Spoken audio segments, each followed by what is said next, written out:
deep dish, we do cheese first. Cheese is under the toppings and under the tomatoes. Lou Malnati's uses only whole milk mozzarella. I like to mix in some provolone. Um, Especially doing this live for two reasons. One, it's going to give me a better base layer because we're going to add pepperoni in this case, but you do your toppings and your tomatoes. And the more moisture, the more wet that hits the bottom of your dough, the less crisp you're going to be.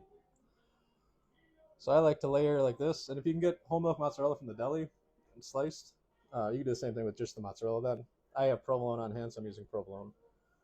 But the cheese will melt, and then it'll prevent the grease from the pepperoni and the liquid from the tomatoes from really getting to the bottom of the pizza.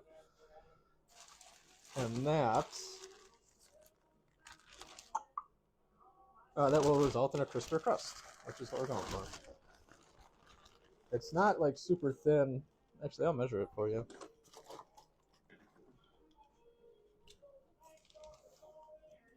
Or not super thick, sorry. We're between an eighth and 3/16 on thickness. And that's consistent on the sides and the bottom.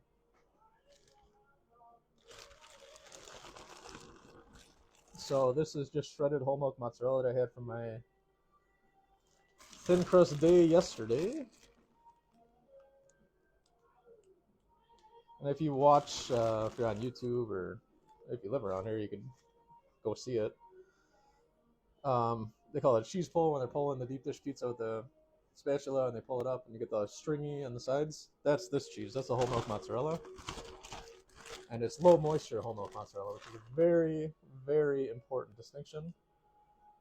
If you don't get the low moisture whole milk mozzarella, you'll get more of a gooey mess. Which for deep dish you can do, for thin crust you do not want.